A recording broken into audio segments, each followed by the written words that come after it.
기말 대비 전략을 말씀드리면 문학은 계속 어려워질 거예요. 문법의 난이도를 높이는 건 사실 쉽지 않아서 문법은 아마 이 정도 수준으로 나올 것 같은데 문학은 계속 어려워질 겁니다. 말씀드렸다시피 외부 지문 분명히 나올 거고 사고력과 적용 능력이 필요한 그런 선지들도 나올 겁니다. 우리는 문학 작품에 대한 진짜 이해를 해야 돼요. 내신을 그냥 필기했던 내용을 암기하고 정리하고 이 수준에서 멈춰버리면 그렇게 고난도로 적용되는 그런 문제들을 해결할 수가 없습니다. 네, 안녕하세요. 저는 수자학원에서 대원여고를 담당하고 있는 권기현이라고 합니다. 이번 시험, 중간고사의 시험에 대해서 간단히 분석한 영상을 찍어서 올려드리도록 하겠습니다. 그럼 바로 시작할게요. 자, 이번 2023학년도 대원여고 1학년 1학기 중간고사에 대해서 말씀을 드리겠습니다.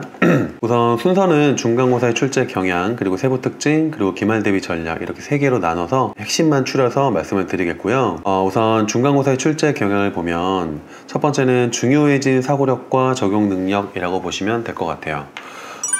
문학이 되게 어려웠어요. 문법은 좀 무난했는데 문학이 어려웠던 이유 중에 하나가 배웠던 내용 그대로 출제를 당연히 하지 않는데 배웠던 내용과 연결될 수 있는 다른 개념 혹은 다른 어휘, 이렇게 다른 개념과 어휘로 바꿔서 출제를 했을 때 아이들이 스스로 우리가 배웠던 이 개념과 이해한 것과 선택지에 나온 이 개념과 어휘가 통할 수 있는지, 대응할 수 있는지를 판단할 수 있는 능력이 필요해서 단순히 암기만으로는 해결할 수 없는 문제가 많았다라고 보시면 될 것 같아요. 그래서 더욱 중요해진 사고력과 적용 능력이라고 보시면 될 것 같습니다.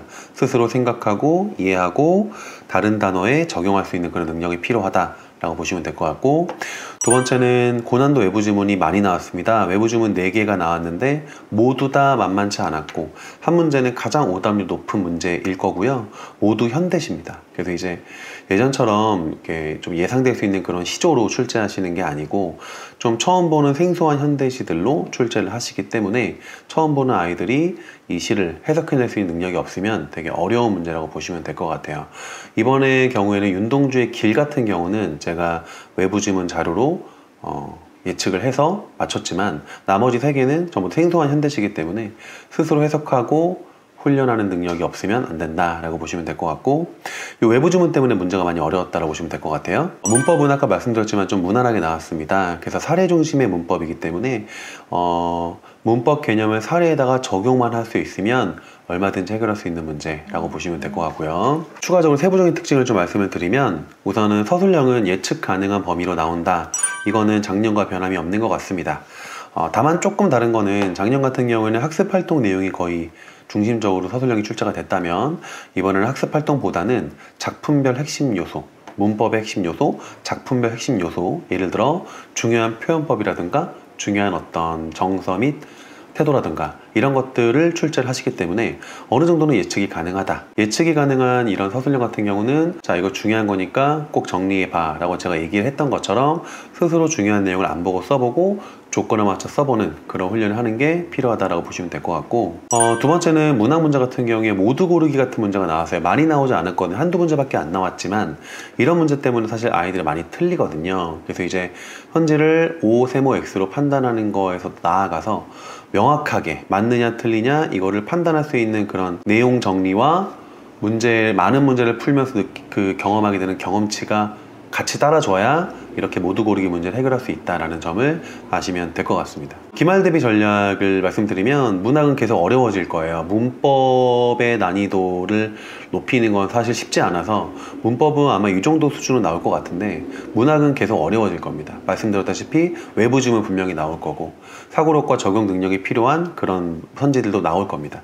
그래서 우리는 문학 작품에 대한 진짜 이해를 해야 돼요. 내신을 그냥 필기했던 내용을 암기하고 정리하고 이 수준에서 멈춰버리면 그렇게 고난도로 적용되는 그런 문제들을 해결할 수가 없습니다. 정말 이 작품의 화자가 어떤 마음이고 어떤 정서와 태도를 갖고 있는지를 진짜 이해하고, 만약 역설법이 쓰였다면 이 역설법이 왜 쓰였고 역설법이 무엇이고 이 역설법 안에 담겨있는 의미가 무엇인지를 다 줄줄줄 말할 수 있는 정도로 이해를 하고 있어야 문학을 풀 수 있을 것이다 라는 말씀을 드리고 싶고, 두 번째는 능동적인 작품 해석 능력입니다. 이거는 이제 외부 지문 때문에 그런 건데 예상컨대 기말고사도 변수는 결국 외부 지문일 것이고 거기서 이제 1등급과 2등급이 갈려질 겁니다. 그래서 처음 보는 작품을 능동적으로 해석할 수 있는 훈련을 반드시 해야 된다. 이제 학원에서는 그 방향으로 이제 자료가 나갈 것이고, 이 영상을 보고 있는 대원여고 1학년 학생들은 처음 보는 시를 두려워하지 말고, 가장 기본적인 방법부터, 긍정과 부정, 플러스 마이너스, 이것도 괜찮으니까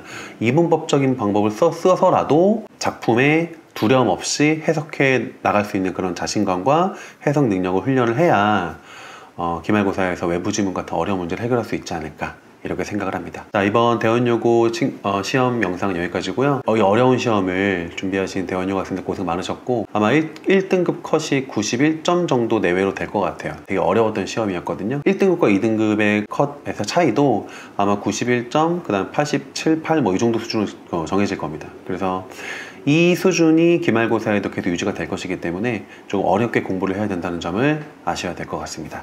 여기까지 하겠습니다.